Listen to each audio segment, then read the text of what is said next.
Hi there, I'm Joanna Daz and welcome back to my channel. I make videos every week about things that have improved my life and helped me enjoy my life more in the hope that it can do the same for you. So for the first video is the thing that's made the biggest difference in my life, gluten.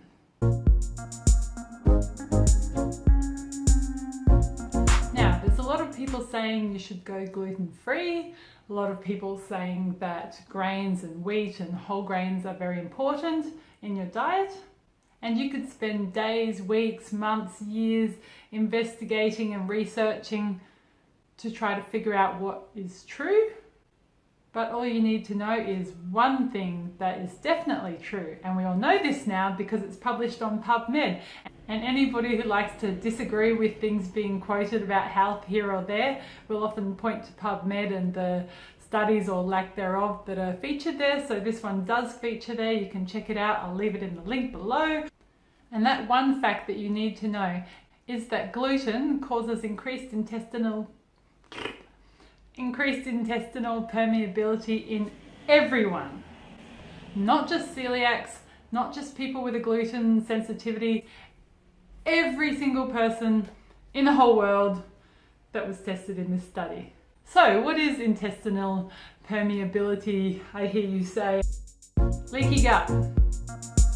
So what this study found in all 4 test groups, which were sufferers of active celiac disease, sufferers of celiac disease in remission, which means they probably weren't suffering so much anymore, people with tested and tried and true gluten sensitivity, and normies, normal people.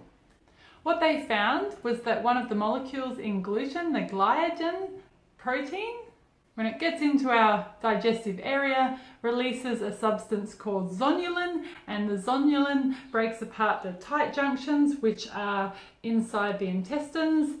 Normally there's just a little bit of space in between for nutrients and things to get through and get processed, but in this case it breaks them apart and allows bacteria, microbes, parasites, undigested food particles to get into your bloodstream and the rest of your system. And that, my friends, is known as leaky gut or increased intestinal permeability. You know what I mean. Now, leaky gut doesn't sound very harmful. It's not like coronary heart disease or something like that. Sounds very serious, but oh, leaky gut, it's just a bit of a leaky gut.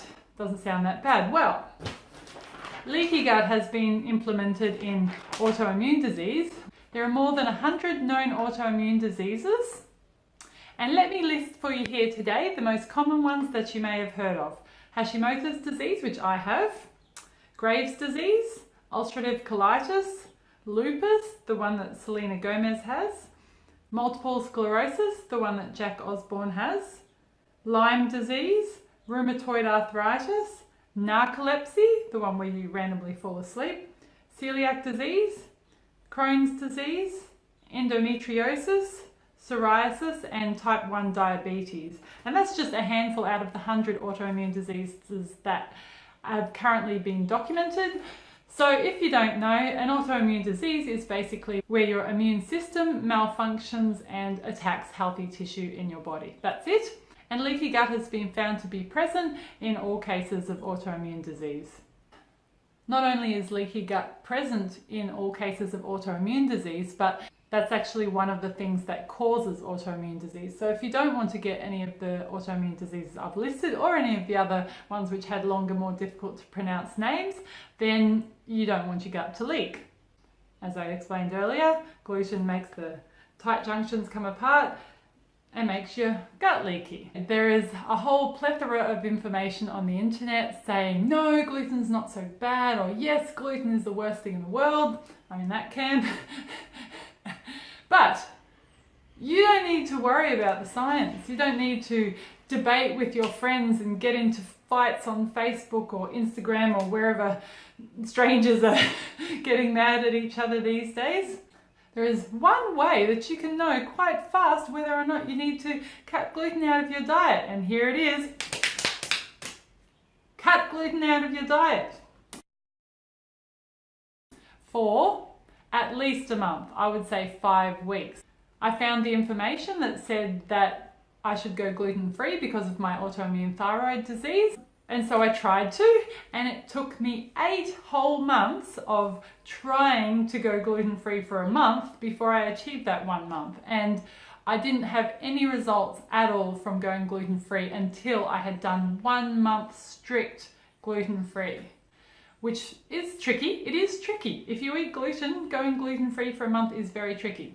If you eat food that comes in a container or package or packet or box, then you need to read the ingredients list, because gluten is in all kinds of places that it's just not meant to be. If you shop at a butcher and a greengrocer and your food comes in whole forms, otherwise known as whole foods, then you don't need to look at the label. You just need to not pick up the sheaf of wheat or rye or barley. But on processed foods, they will label it as contains gluten or may contain traces of gluten, and you need to be vigilant. Even if you don't think it's going to be in there, it probably is, so check and don't eat it. All you have to do is days 2 of gluten-free, and you will know for sure whether or not it affects you. And then it doesn't matter what all the millions of articles on the internet say. It doesn't matter what all the experts agree on or disagree on the studies, and the correlation doesn't equal causation. Annoying people. You know, that's it. I feel better off gluten. I'm going to cut out of my diet forever, and this is going to be hard, and you're going to cop a lot of crap from your friends and family about your made-up intolerance, if your friends and family enjoy a bit of gentle ribbing as mine do. It's hard, but anything good in life is hard. And as they say, if nothing changes, nothing changes. I love that saying. If you're going out to eat with friends, don't fret. There's gluten-free in most capital cities on the menu. Or if you're worried about it, just call ahead and say, I'm gluten-free, can you tell me what I can eat? And just tell them, just arrange what you're going to eat before you go there. Just a little bit of prior planning prevents poor performance, you know? If you're going to a friend's house, sorry to be a pain, but I'm doing a gluten-free challenge for 5 weeks. Can you just make an effort for me this time? Sorry to be a pain. It'll be over soon. Make it a challenge. Set a goal for yourself. 5 weeks. Do it strictly. Don't dilly-dally like I did for 8 months, because then you won't get the results for 8 months. It's very empowering, I think, to set a goal, a difficult goal, and achieve it. So 5 weeks, cut out gluten. People have done more difficult things. I don't know if I have. That was pretty difficult. And that's it. Take 5 weeks out of your busy life to cut out gluten and see if it makes a difference for you. If it doesn't, then you can just ignore me and go back to your pastries and live a happy life. That's all for today. Thanks for watching. Hit the subscribe button below to see my next video next week, and I'll catch you then. Bye!